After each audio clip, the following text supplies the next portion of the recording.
কিন্তু এই রমজানটা পাইয়া যদি রমজান দিল আল্লাহ তওবা করার জন্য, তওবা করতে দেরি, রমজানে আল্লাহ মাফ করতে দেরি করে না। কেমন মাফ? একদম সম্পূর্ণ মাফ। কেন এই সম্পূর্ণ মাফ কেন দিবে? আমাদেরকে এরকম এক নবী দিছে, যেই নবীর কল্পনা কখনো করা যায় না, যেই নবীর বর্ণনা কখনো দেওয়া যায় না, যেই নবীর বর্ণনা আমি দিতে থাকলে শেষ করতে পারবো না, যেই নবী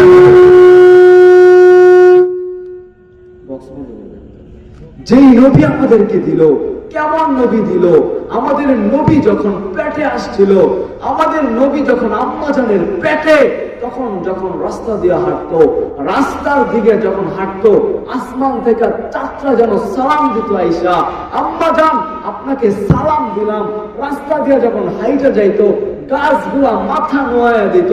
যখন কুয়ার সামনে গিয়ে দাঁড়াইতো না, কুয়ার পানিগুলো উপরে উঠে আসতো, সাথের সাথীরা বলতো, বোন তুই যাস না, তুই যদি চলেই যাস আমাদের কুয়ার পানি নিচে চলে যায়, দরকার হলে আমি কুয়ার পানিটা তোর বাড়িতে নিয়ে দিয়ে আসবো, তবু এই জায়গায় দাঁড়ায় থাক। যখন এই অবস্থা দেখা রাস্তা দিয়ে হাঁটতো, শরীর থেকে সুগারান বাহির হইতো। শ্বশুরের কাছে গিয়া বিচার দিল, আপনার পুত্রবধূ বিধবা হইয়া এই জায়গায় হাঁটে, তো হাঁটে কি কইরা? আবার পারফিউম মাইখা, এরকম পারফিউম যা মক্কায় কোথাও নাই, এই পারফিউম পায় তো পায় কোথায়? এই কথা নিয়ে বিচার দিল। তখন ব্যাগ দিয়ে আনলো পুত্রবধূকে, জিজ্ঞাসা করতেছে, ও মা তুমি এত দামি আতর কেন ব্যবহার করো? তুমি তো বিধবা। তখন আব্বাকে বলতেছিল, আম্মাকে বলতেছিল, শুনেন আমি জানি না, যখন আমার পেটে আসছে, পেটে আসার পর থেকে যখন আমি তাকাই না, যখন রাস্তা দিয়ে হাঁটি না, সব যেন আমার জন্য সহজ হয়ে গেল। কেমন সহজ? যখন প্রমাণ দিতেছিল, সাথে সাথে থুতু ফলাইলো, থুতু থেকে বোমের মতন গান বাড়ি হইতেছে। শুধু এতটুকুই নয়, আম্মা জানের পেটে আসার পরে এরকম, যখন মুহাম্মাদুর রাসূলুল্লাহ দুনিয়ায় আগমন করবে, দুনিয়ায় আসবে, দুনিয়ায় আসার সাথে সাথে আম্মা জান যেইগা মুহাম্মাদুর রাসূলুল্লাহকে সাথে সাথে গায়েব করে ফেলছে। জিব্রাইলকে চিৎকার মেরে বলছে, জিব্রাইল আমার বন্ধুকে সারা জগৎটা ঘুরাইয়া দেখা না, আমি বানাইলাম কেমন, আমার বন্ধু চাইলো কেমন, আমি বানাইলাম কেমন, সমস্ত জগৎকে দেখায় আনলো। যখন মুহাম্মাদুর রাসূলুল্লাহ দুনিয়ায় আসলো, পৃথিবীর সমস্ত মুক্তিগুলা মাথা নোয়া দিল, বাদশাহী চেয়ারগুলা ভাঙিয়া পড়িয়া গেল। উম্মতে মুহাম্মাদিয়া তো বুঝে না। যখন দুনিয়ায় আসলো, তখন আল্লাহ জিব্রাইলকে ডাকতে বলে, নবীদের যত গুণ আছে, 20 নবীর 20 গুণ আমার বন্ধুর ভিতরে ঢুকাও, 20 নবীর 20টা গুণ আমার বন্ধুর ভিতরে ঢুকায়া প্যাকেটিং করো। আল্লাহকে তখন জিব্রাইল বলতেছিল, আল্লাহ আপনার তো 20 নবী না, আপনার তো 1.5 লক্ষ নবী। আল্লাহ তখন চিৎকার মেরা বলছে, আমার 1.5 লক্ষ নবীর 1.5 লক্ষ গুণ ঢুকায়া দাও। এমনকি গাছের গুণ, মাছের গুণ, পাখির গুণ, প্রত্যেকটা জীবের গুণ, এমনকি ছোট্ট একটা পিঁপড়ার গুণ আমার বন্ধুর ভিতরে ঢুকায়া দাও। প্রত্যেকটা গুণ দিয়া মুহাম্মাদুর রাসূলুল্লাহ। সুবহানাল্লাহ। এখন মুহাম্মাদুর রাসূলুল্লাহকে আমরা ভালোবাসি। গাধা ছিল, গাধা, খাইবারের যুদ্ধে একটা গাধা ছিল। খাইবারের যুদ্ধ চলাকালীন অবস্থায় একটা গাধা ছিল। মুহাম্মাদুর রাসূলুল্লাহকে বলতেছিল, আমার পিঠে আপনি উঠবেন, অন্য কেউ উঠলে আমি মানবো না। তো উঠছিল রাসূল, উনাকে দিয়ে খেদমত করাইতো গাধাকে দিয়ে।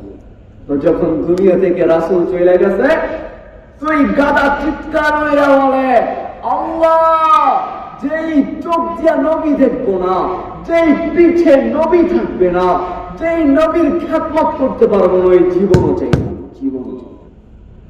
সুবহানাল্লাহ। ওই জীবনও চাই না। গাধা দৌড় মারতে দেরি, দৌড় মারতে মারতে এক কুয়ায় পড়া গাধাও মারা গেল। এক সাহাবী ছিল, সাহাবী একদিন রাসূল সাল্লাল্লাহু আলাইহি ওয়াসাল্লামকে দাওয়াত করছিল যে আসেন আমার বাড়িতে খাওয়া দাওয়া করবেন। আমার একটা বকরি আছে, যে বকরিটা আমি আদর করে পালছি ছোটবেলা থেকে, আমি এই বকরিটাকে আপনাকে জবাই করে খাওয়াবো। ওই সাহাবের 2টা সন্তান ছিল। তো দুই সন্তানকে বলতেছে, এক সন্তান খেলতে গেছে, ছোট সন্তান বড় সন্তানকে নিয়ে যখন বকরি জব করতেছে, জবাই করার সময় বকরিটাকে জবাই করলো, খাবার দাবারের ব্যবস্থা করলো। ছোট ভাই এসে জিজ্ঞাসা করতেছে ছাগল কোথায়, বলে জবাই করে বলছে। বলে জবাই আবার কি? ছোট বাচ্চা তো, বলে জবাই আবার কি? বলে জবাই করছে। বলে কিভাবে করছে? বুঝতেছিল না, ছোট বাচ্চাটাকে জবাই করে ফেলছে। বলে এভাবে জবাই করছে, বুঝে না, ছোট্ট বাচ্চা তো বুঝে না। তো এই অবস্থা দেখা বড় ভাই তো ভয় পেয়ে গেছে, গাছের উপর চলে গেছে। ওই বড় ভাই গাছের উপর পড়ায় আছে। তো সন্তানকে এরকম দেখা বাবা কান্না করে দিছে। তো চাদর দিয়ে এটাকে পেঁচায় মার কাছে নিয়ে বলতেছে, এই সন্তানটাকে রাখো। বলে কি হয়েছে? বলে জবাই করে বলছে। মা তো মাই হয়, সাথে সাথে কান্না করে দিছে। কান্না করা দেখা মা চিৎকার মারছে। বলে আজকে চিৎকার মারা যাবে না, আজকে মুহাম্মদুর রাসূলুল্লাহ আমাদের বাড়িতে আসবে। মুহাম্মদুর রাসূলুল্লাহ আমাদের বাড়িতে আসবে। তখন কান্না করে সন্তানকে রাইখে দিছে। ওই ছেলেও এরকম বড় না, ছোট, গাছ থেকে পড়ে ওইটাও মারা গেল। ওইটাও চাদর দিয়ে পেঁচায় এক প্যাকেটিং করে রাইখে দিছে। মাও কান্না করে না, বাবাও কান্না করে না। যে যদি আমার চেহারাকে কালো দেখে মুহাম্মদুর রাসূলের চেহারা কালো থাকতো, এটা আমি সহ্য করতে পারবো না। যে এরকম ছিল সাহাবী, যে রাসূলকে বলতো একটা গালি দিবি, বলবি মুহাম্মদ ভালো না, আমি তোকে ছেড়ে দিব। বলে আমার জীবন দিতে দেরি করবো না, আমার জীবন নে, মুহাম্মদুর রাসূলুল্লাহকে গালি এই জবান দিয়ে আসবে। কি বলবে? মুহাম্মদুর রাসূলুল্লাহ গালি জবান দিয়ে আসবে না।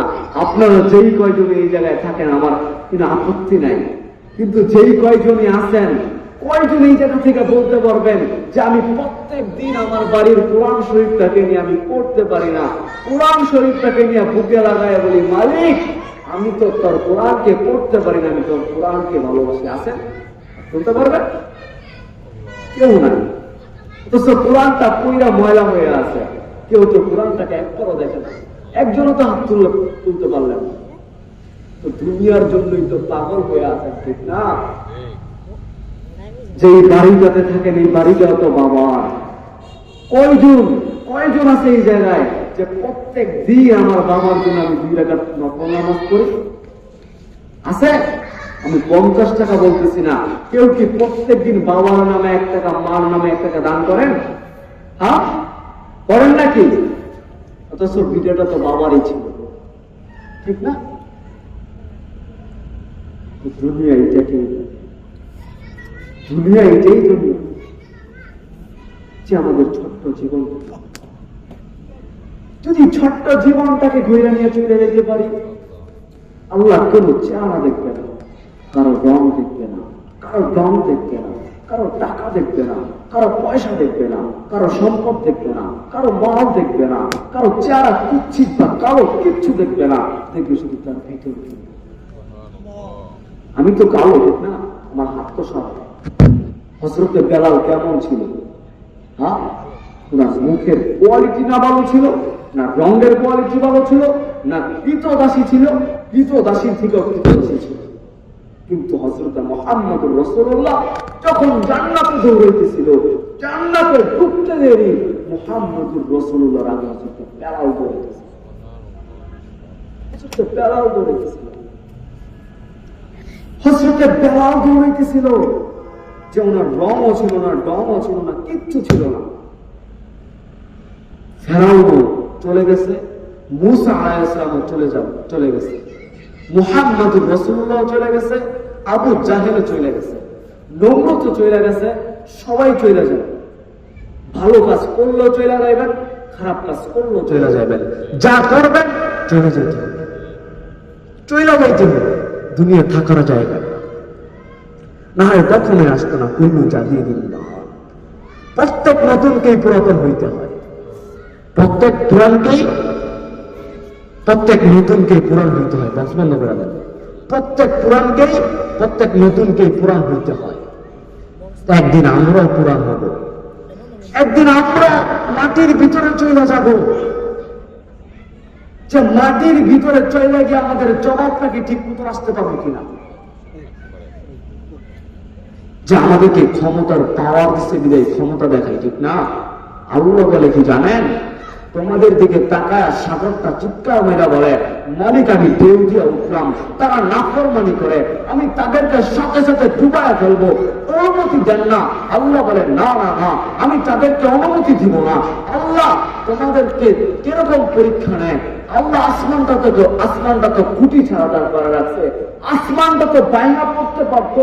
আল্লাহ বলে আমার উম্মতে মুহাম্মাদি, আমার বন্ধুর উম্মত, না না এখন তাদেরকে ধ্বংস করা যাবে না, মাটিটা তো আমাদেরকে গিলা ছায়া ফেলতে চায়। আমার আল্লাহ চিৎকার মেরা বলে না না না, তাদেরকে খাওয়া যাবে না, আমার মুহাম্মাদুর রাসূলুল্লাহ।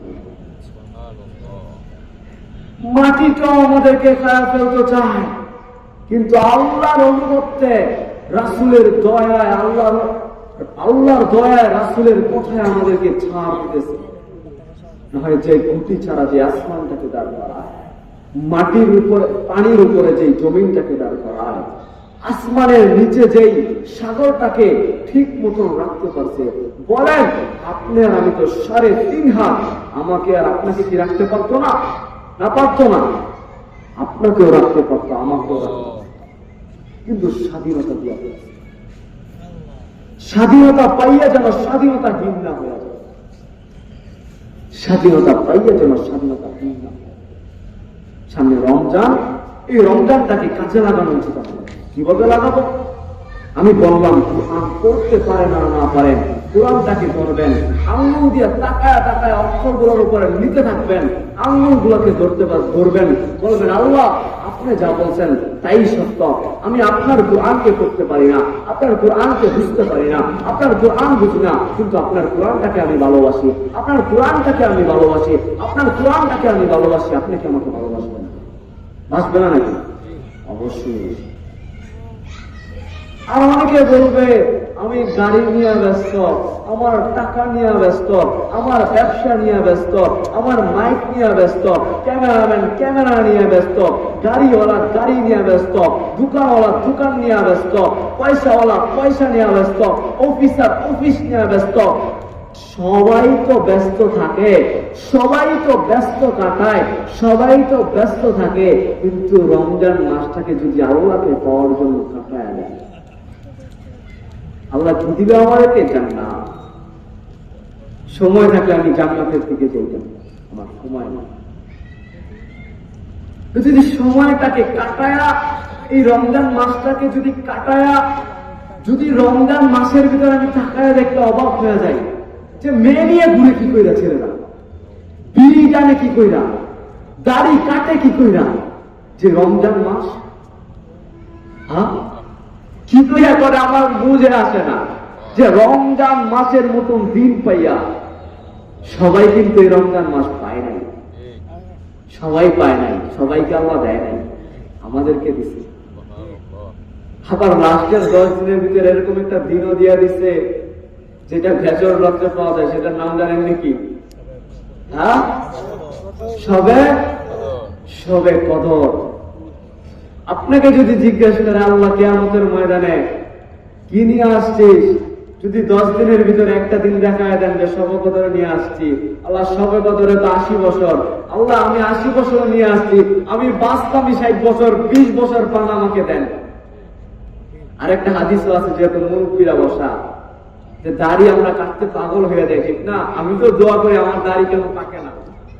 সে কিয়ামতের ময়দানে এক মুরব্বী উঠবে, উঠে বলবে আল্লাহ আসছি, বলে কি নিয়ে আসছো? বলে কিছু নিয়ে আসি নাই। বলে কিছু নিয়ে আসো নাই মানে? বলে আল্লাহ একটা দাড়ি পাকা নিয়ে আসছি। আল্লাহ জিজ্ঞেস করবে তুই দাড়ি পাকা নিয়ে আসছিস মানে? বলে রাসূল বলছে তুমি নাকি বলছো যে কেউ যদি পাকা দাড়ি নিয়ে তোমার সামনে দাঁড়ায় তুমি লজ্জা পাও, তা আমি তো পাকা দাড়ি নিয়ে আসছি, তুমি কি আমার দিকে তাকায় লজ্জা পাও না নাকি? আল্লাহ কিভাবে বলছে, তো আল্লাহ মাফ করে দিছে। দাড়ি পাকাটাও কিন্তু স্বাভাবিক বিষয়। হাদিস থেকে বলা যায় ইউসুফ আলাইহিস সালামের ঘটনা থেকে আসা, ইউসুফ আলাইহিস সালামের ঘটনা থেকে আসা। একদিন ওনাকেও জিবরাইল এরকম প্রশ্ন করছিল, আমার বিষয় এটা, আমার বিষয় হলো মুহাম্মদুর রাসূলুল্লাহর আদর্শ, আদর্শে রঙিন। এখন আমরা কিভাবে রঙিন করব? কিভাবে রঙিন? কোরআন শিখতে হবে, কোরআন হাদিস শিখতে হবে, কোরআন এবং হাদিস যদি শিখতে পারি, দেখবেন যখন আপনি জেলখানায় নিয়ে একটা লোককে পিটাইতেই থাকে, একটা ডাকাতকে পিটাইতেই থাকে, চোরকে পিটায় বাড়ি করে ডাকাত হয়ে বার হয়, ডাকাতকে পিটায় বাড়ি করে সন্ত্রাস হয়ে বাইর হয়।